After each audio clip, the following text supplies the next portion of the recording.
ଜୟ ଜଗନ୍ନାଥ ଦର୍ଶକ ବନ୍ଧୁ ଆଜିର ଭିଡ଼ିଓରେ ଆମେ ଜାଣିବା ଆମ ଦେଶର ସମ୍ବିଧାନ ବିଷୟରେ। ତେବେ ଚାଲନ୍ତୁ ଦେଖିନେବା ଆଜିର ପ୍ରଥମ ପ୍ରଶ୍ନ। ଭାରତୀୟ ସମ୍ବିଧାନର ଜନକ ବା ପିତା କାହାକୁ କୁହାଯାଏ? Option A Mahatma Gandhi, option B Subhash Chandra Bose, option C Bhimrao Ambedkar, option D Rajendra Prasad.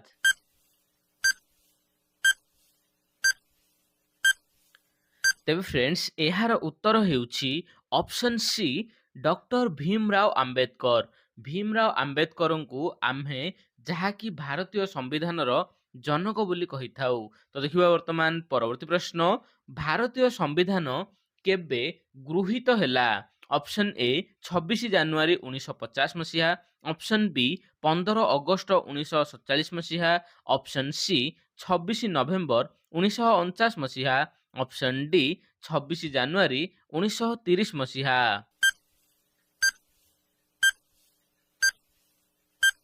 ତେବେ ଫ୍ରେଣ୍ଡସ୍ ଏହାର ଉତ୍ତର ହେଉଛି ଅପସନ୍ ସି 26 ନଭେମ୍ବର 1949 ମସିହା। ତେବେ ଫ୍ରେଣ୍ଡସ୍ ଭାରତୀୟ ସମ୍ବିଧାନର ଯୋଉଟାକି ଲେଖା ସରିବା ସହିତ ତାକୁ ଗୃହୀତ ମଧ୍ୟ କରାଗଲା 26 ନଭେମ୍ବର 1949 ମସିହାରେ।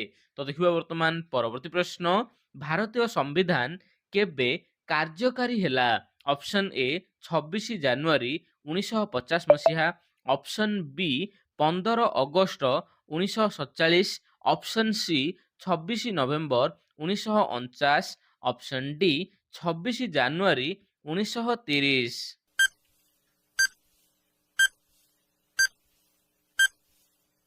ତେବେ ଫ୍ରେଣ୍ଡସ୍ ଏହାର ଉତ୍ତର ହେଉଛି ଅପସନ୍ ଏ 26 ଜାନୁଆରୀ 1950 ମସିହା। ତେବେ ଯାହାକି ଭାରତୀୟ ସମ୍ବିଧାନର ଲେଖା ସମ୍ପୂର୍ଣ୍ଣ ହୋଇସାରିଥିଲା 26 ନଭେମ୍ବର 1949 ମସିହା ପର୍ଯ୍ୟନ୍ତ, କିନ୍ତୁ ଯାହାକି ତାକୁ କାର୍ଯ୍ୟକାରୀ କରାଗଲା ଆମ ଦେଶରେ ସମ୍ବିଧାନ ଭାବରେ 26 ଜାନୁଆରୀ 1950 ମସିହାରେ। ତ ଦେଖିବା ବର୍ତ୍ତମାନ ପରବର୍ତ୍ତୀ ପ୍ରଶ୍ନ। 26 ଜାନୁଆରୀକୁ ହିଁ କାହିଁକି ଭାରତୀୟ ସମ୍ବିଧାନ କାର୍ଯ୍ୟକାରୀ ହେଲା? ଅପସନ୍ ଏ 1930ରେ ଏହି ଦିନକୁ କଂଗ୍ରେସ ସ୍ୱାଧୀନତା ଭାବରେ ପାଳନ କରିଥିଲା, ଅପସନ୍ ବି ପବିତ୍ର ଦିନ ଥିଲା, option C A and B, option D କୌଣସିଟି ନୁହେଁ।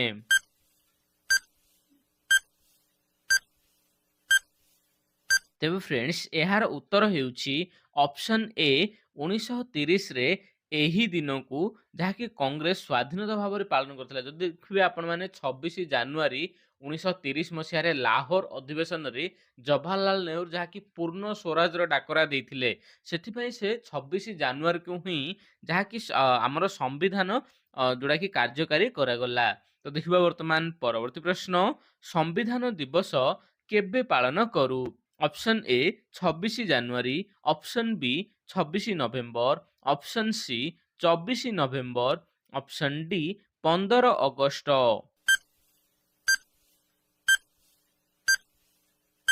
ତେବେ ଫ୍ରେଣ୍ଡସ୍ ଏହାର ଉତ୍ତର ହେଉଛି ଅପସନ୍ ବି 26 ନଭେମ୍ବର। ତେବେ ଯାହାକି 26 ନଭେମ୍ବରକୁ ହିଁ ଆମେମାନେ ସମ୍ବିଧାନ ଦିବସ ଭାବେ ପାଳନ କରୁ। ତ ଦେଖିବା ବର୍ତ୍ତମାନ ପରବର୍ତ୍ତୀ ପ୍ରଶ୍ନ। ସବୁଠାରୁ ବଡ଼ ଲିଖିତ ସମ୍ବିଧାନ କେଉଁ ଦେଶର? Option A America, option B England, option C Bharat, option D ରୁଷ।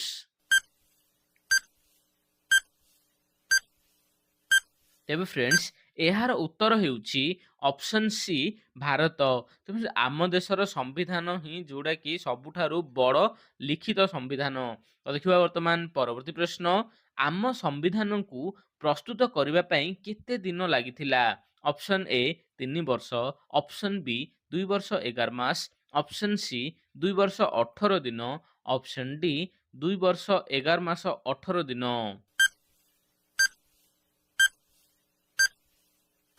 ତେବେ ଫ୍ରେଣ୍ଡସ୍ ଏହାର ଉତ୍ତର ହେଉଛି ଅପସନ୍ ଡି 2 ବର୍ଷ 11 ମାସ 18 ଦିନ ସମୟ ଲାଗିଥିଲା ଆମର ସମ୍ବିଧାନଟିକୁ ପ୍ରସ୍ତୁତ କରିବା ପାଇଁ। ତ ଦେଖିବା ବର୍ତ୍ତମାନ ପରବର୍ତ୍ତୀ ପ୍ରଶ୍ନ। ଆମ ସମ୍ବିଧାନରେ ମୋଟ କେତେ ପୃଷ୍ଠା ରହିଛି? ଅପସନ୍ ଏ 251ଟି, ଅପସନ୍ ବି 242ଟି, ଅପସନ୍ ସି 326ଟି, ଅପସନ୍ ଡି 226ଟି।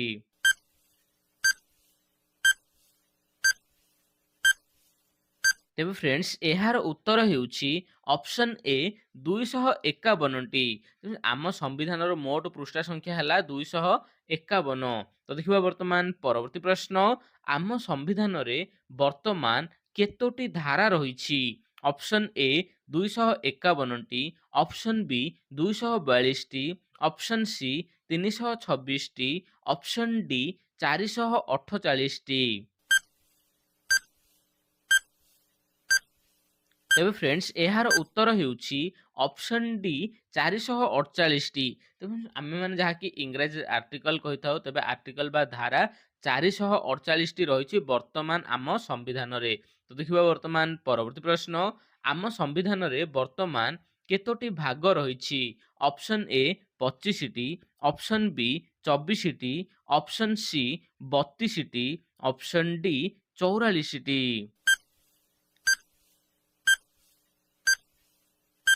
ତେବେ ଫ୍ରେଣ୍ଡସ୍ ଏହାର ଉତ୍ତର ହେଉଛି ଅପସନ୍ ଏ 25ଟି। ଆମ ସମ୍ବିଧାନରେ ବର୍ତ୍ତମାନ ଭାଗ ବା ପାର୍ଟ କହିବା ଯାହାକି 25ଟି ରହିଛି। ତ ଦେଖିବା ବର୍ତ୍ତମାନ ପରବର୍ତ୍ତୀ ପ୍ରଶ୍ନ, ଆମ ସମ୍ବିଧାନରେ ବର୍ତ୍ତମାନ କେତୋଟି ଅନୁସୂଚୀ ରହିଛି?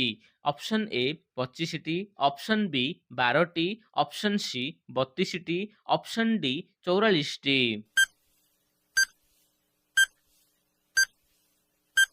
ତେବେ ଫ୍ରେଣ୍ଡସ୍ ଏହାର ଉତ୍ତର ହେଉଛି ଅପସନ୍ ବି 12ଟି।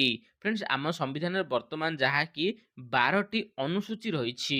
ତ ଦେଖିବା ବର୍ତ୍ତମାନ ପରବର୍ତ୍ତୀ ପ୍ରଶ୍ନ, ଆମ ସମ୍ବିଧାନରେ ବର୍ତ୍ତମାନ କେତୋଟି ମୌଳିକ ଅଧିକାର ରହିଛି? ଅପସନ୍ ଏ 4ଟି, ଅପସନ୍ ବି 6ଟି, ଅପସନ୍ ସି 9ଟି, ଅପସନ୍ ଡି 13ଟି।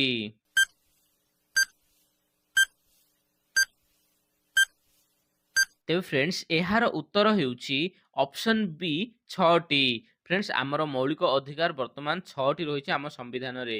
ତ ଦେଖିବା ବର୍ତ୍ତମାନ ପରବର୍ତ୍ତୀ ପ୍ରଶ୍ନ, ଆମ ସମ୍ବିଧାନଟି ପ୍ରଥମେ କେଉଁ ଭାଷାରେ ଲେଖାଯାଇଥିଲା?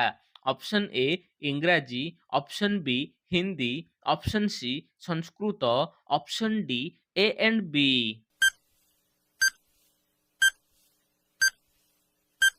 ତେବେ ଫ୍ରେଣ୍ଡସ୍ ଏହାର ଉତ୍ତର ହେଉଛି ଅପସନ୍ ଏ ଇଂରାଜୀ। ତେଣୁ ସର୍ବପ୍ରଥମେ ଯାହାକି ଇଂରାଜୀ ଭାଷାରେ ହିଁ ଆମ ସମ୍ବିଧାନକୁ ଲେଖାଯାଇଥିଲା।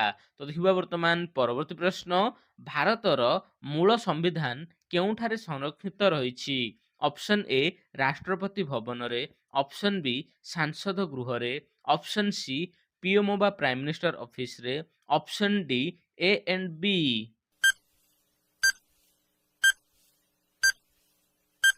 ତେବେ ଫ୍ରେଣ୍ଡସ୍ ଏହାର ଉତ୍ତର ହେଉଛି ଅପସନ୍ ବି ସାଂସଦ ଗୃହରେ।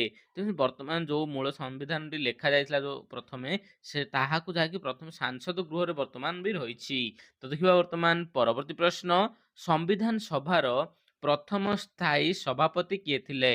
Option A doctor Bhimrao Ambedkar, option B doctor Rajendra Prasad, option C Jawaharlal Nehru, option D Mahatma Gandhi.